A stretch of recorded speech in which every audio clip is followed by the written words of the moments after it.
guys, what is up? It is Rosa. Welcome to today's video. Today I thought it would be a fun video to kind of sit down and talk to you guys about how I'm revamping my Poshmark closet and why I removed 50 listings from my closet. If you guys are interested to know a little bit more, make sure to give this video a thumbs up, subscribe if you haven't, and join the Bright Patch Fam Bam, where we have fun here all the time. Let's go ahead and get started with the video. All right, guys, so in this video, I'm going to talk about why I decided to revamp and how I revamped my Poshmark closet. So if you guys want to check it out, it is linked down below. But basically what happened was I was watching Sex and the City one day and I was like, you know what? My closet is shit. I have a really bad looking closet. It looks gross. Like, I hate it. I hate everything that's in it. Whatever. So I was watching Sex and the City. I was really into the fashion of, like, I watch Sex and the City when I need to get revamped into something because it's so nice to watch, like, that show, because it's all about fashion and love and sex and blah, blah, blah, whatever. But I watch it for the fashion and to watch Carrie Bradshaw as an entrepreneur, because she basically is. I mean, she works for herself. I mean, she works for the newspaper, but, like, you know what I mean. She works from home. She, like, loves life. A little bit of a backstory. A couple of months before this situation, I actually stopped watching Thrift With Me's. I stopped watching What Sold videos. I stopped watching a lot of thrift type videos because I was over them. I was like, you know what? I don't need the help. Me. Like, I know what I'm doing. Me. Things. I worked at Nordstrom. Me. But I worked at Nordstrom in 2010-ish. 2011 through 2012, I think. And, like, that style is over. I was basically thinking, like, I know everything and anything. I know how to run my business. I blah, blah, whatever. Anyways, I was wrong, because the number one thing that people tell you when you own your own business is you never stop learning. And I stopped learning and I effed up. My store was so slow the last couple of months. Like, even holiday time, my store was, like, completely dunzos for the dayzos. And that was because I kind of gave up, like, trying. I was posting anything and everything on Poshmark, and you really shouldn't do that if you are trying to stick with a niche, and your girl did not have a niche. And I figured out my niche, but I'm still working on it. It's going to be a couple of months process. So what I did was I sat back and I was like, okay, I really want to brand my closet now. Like, I thought it was stupid, the whole branding thing. I was like, why do people brand? Like, people just buy anything and everything. But in reality is, when it's Poshmark, it's not like that. People come to your closet for a specific look. So it depends on what you're branding yourself. Like, if you brand women's clothes, but, like, you are more higher end, or you're middle end, or you're low end, things like that. What I did was I sat back and I thought about my personality of, like, what I wanted to be as a person, what kind of items I wanted to have in my shop, because I was just like, I'm not in love with any of this stuff. This does not spark joy, kind of a situation. So, by the way, the Marie Kondo, I haven't finished that yet. I really need to, like, watch it. But basically, I sat down and I was like, okay, what is my personality? What do I do as a person? What are my hobbies? Things like that. Number one, I work in HR. Okay, that's something. What do people wear in HR? Don't look at my job, because we don't wear what other people wear at, like, corporate jobs. What kind of fashion do I like? And I was like, you know, I do really like the working woman, fashionable working woman, like the people who actually, like, look put together when they come to work. So, like, they're wearing blazers and they're wearing really cute pants. Lilith is looking at me like I'm insane. If you guys don't know who Lilith is, she's my mannequin. Not mannequin, dress form. I keep calling her a mannequin, but she's a dress form. I was like, okay, that's one thing. Realize I really like city, like, looking girl, like, fashion. Looking girl fashion, is that even a thing? From Manhattan and some from San Francisco. So there are two different looks, I feel like, when it comes to different cities. New York, for me, not saying for anybody else, but for me, it's more kind of structured and very, like, high fashion-y looking, mixed prints, things like that. And then you come to San Francisco, where I am, and you see a lot of black and white and hints of color, but it's also a little bit laid back. It has, like, some boho, like a little bit of boho, not like so much, but I'm talking about, like, the shirts maybe you wear underneath. You wear, like, a shirt, like, on a business casual Friday with, like, some crocheting with your slacks and some heels. things like that. San Francisco fashion is definitely different than Manhattan fashion, but it's very similar in a way. So I thought, okay, so that could be like my first niche, but I feel like that's really boring and I don't want to just do that because your girl has 2 niches on this channel. Why aren't I just gonna make, why do I have to have just one niche on Poshmark?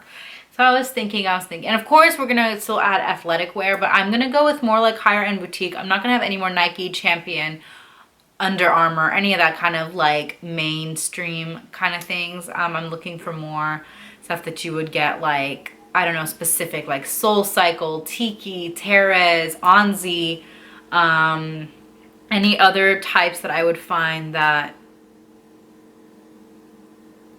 was freaking scary. My light bulb started ticking. I got really nervous for a second. But yeah, like things like that. So, oh, now I'm like I'm like super off kilter. Sorry, guys. I just got like really scared. I'm sorry. Oh my God. That scared the shit out of me. Okay. Anyways, like, what was I saying? You know, I'll still be picking up Athleta and Lululemon, but Lululemon I'll have to be more picky with. Athleta I don't have to be as picky with. Yeah, I should still be picky. So like, but Lulu, Athleta is probably gonna be my 2 mainstreams, and then like Terez, Onzi, yoga, any type of yoga, like that's a brand, like yoga leggings, things like that, tops. I'm more into like bottoms and tops, to be honest, but it's fine. But that was like my first niche, and then I was like, okay, I need another niche because like I can't just do corporate wear because I'm gonna get bored looking at it. So what else do I like that I do? What else do I do? And then I was all, bingo, your ass goes to concerts, girl. So I'm gonna do concert tees as well, movie tees. I go to Disney, so a lot of Disney tees, not graphic tees. I'm gonna stay away from like plain graphic tees with just like a sun on it or like a quote on it. They have to like have to do with something. They can't just be like namaste at home in bed kind of thing. It's gonna be more like Queen or Iron Maiden or 311 and I'm gonna do band tees, like rock tees, rather than like Beyonce, Britney Spears, Justin Timberlake, blah blah blah. No, I'm not gonna do those because that's not my scene. I'm more of a rocker chick. I grew up listening to Metallica and Megadeth, okay, on Iron Maiden and Black Sabbath. Like that's what I grew up, Slayer, sorry, not Black Sabbath, Slayer. I grew up listening to all that stuff. My stepdad's a huge rock head, like he's a metalhead. He actually thinks that like 311 is pretty weak. He thinks a lot of people are pretty weak, and I love Norwegian rock bands like Within Temptation or Epica, you know, Nightwish, like all that stuff. That's my thing. I'm a big fan of that. So I was like, you know what? I want to bring that into my closet as well. So I was just really, really into, I'm still into that. Like we just watched Bohemian Rhapsody. I was dying. Like I cried throughout almost that entire movie because it was just so epic for me because I love Queen so much. And I love Freddie Mercury. So it was just such a good movie. But anyways, that's kind of how I figured it out. I was like, okay, what are my hobbies? What do I do? Like, I don't go to tropical islands all the time. If I went to tropical islands all the time, I'd be like, you know what? I really like beachwear. I really like this. But that's like not my thing. Like, I'm not into swimsuits. I'm not into any of that kind of stuff. So why am I going to put it in my Poshmark closet? What I recommend is really look at your personality. See what kind of style you have and kind of go from there. That's how I did it. Number 2, I guess, am I numbering these? I don't even remember. I talk so much I forget about life. Next item I would say is try to figure out the trends. So within your niche, look at your trends. Like what kind of trends are burnout tees a thing? Are solids a thing? A unisex a thing?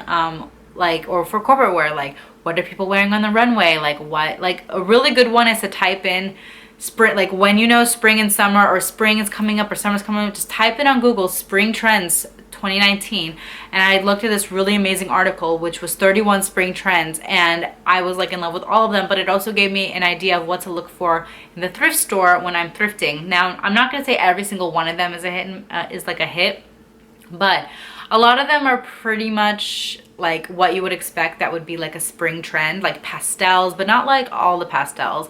They have light blue and lavender right now as a trend, And then they have bright neons as a trend. They have plastic jackets, like those see-through plastic jackets are a trend. All neutrals, I swear, all neutrals is a trend any season, every day or night. Like neutrals, like I just posted those Vince pants from my Thrifting Wonderluster haul. They sold like this because they were exactly what was on trend. Like that's exactly what Kylie Jenner was basically wearing on the runway. It was right when it was on the runway, and it went like this for $40. And Vince, $40 is very rare for me. I don't normally sell Vince for that much, but the girl bought it, and I mean they were also new with tag too, but like you really want to make sure that you're going for trends that are in your niche. I got some ideas from the empty hanger. She kind of talked about what websites to go to and stuff. So since I'm really corporate and graphic, I go on websites like she said. I go on Shopbop. I haven't gone on Revolve yet, just because there's a lot of information, so I'm still kind of processing a lot of things. But basically every day I go on Shopbop, and I just look at what's trending on the what's new page. I also go on Forever 21, Agassi, see what's trending on there. And it's interesting because they're actually trending a lot more than Shopbop. They're going with the polka dots, the bright colors, the stripes, all that stuff. So if you're looking what's on trend but you want like higher end stuff, look at Shopbop. If you're looking, Shopbop is really good for branding, I think. But go on like Forever 21, Agassi, I don't know, H&M, things like that to see those trends in action but for a cheaper price. So you can just kind of like look through a lot of stuff too. So that's what I do. I go on Shopbop, and then I go on like H&M, Forever 21, Agassi, things like that. Charlotte Russe, rest in peace. But like, because they're really on top of the trends. They just have a lot of cheap stuff that people don't like to buy, so I don't recommend picking those up. H&M sometimes, but I don't really pick up like Forever 21 or anything unless it's like a cool graphic tee or something. But I usually pick up just H&M when it comes to, or like when it comes to those three. Agassi sells okay. I buy Agassi for myself, and then I sell it when I'm done with it, and I make like 10-15 bucks on a piece. So anyways, that's kind of everything I want to talk about today. I know it was probably like all over the place, and when I'm editing it, I'm probably not going to understand half the shit that I'm saying, but I hope it made somewhat sense. If you guys are looking to niche, make sure to figure out what you want by figuring out your personality. Number 2, making sure whatever you want is on trend. That's for Poshmark. eBay is another story. eBay, literally I put on anything and everything on there. Like anything that I'm not going to put on Poshmark, I will put on eBay. So right now I'm listing 5 new items every single day. Well, 5 days a week, and then relisting 5 items 2 days a week on Poshmark. So I kind of look through all 5 of the items. I'm like, okay, what's selling for money on Poshmark? And if things are selling for money on Poshmark, I know that they're like, it should be on Poshmark. If it's not selling for a lot on Poshmark, but it's not selling a lot for eBay, I'll just put it on eBay and then hope for the best. I still make money that way too, because on eBay I still price it like the way I would price it on Poshmark, but alas, sometimes you just have to put it on eBay. Which I love eBay. I've been selling a lot on eBay too. I just have everything on eBay, to be honest. I don't really have like a niche on there because you really don't need one. You just have to make sure the brands are good and you're good. So anyways, that is everything for today's video. I just kind of wanted to sit down, throw some ideas out there for you guys. I hope you guys enjoy this video, and I'll see you all in the next one. Bye-bye. Yo, what's up? I'm the Mad Hatter. I'll pour you tea, please don't let it splatter. Doesn't really matter, 'cause I'm the Mad Hatter.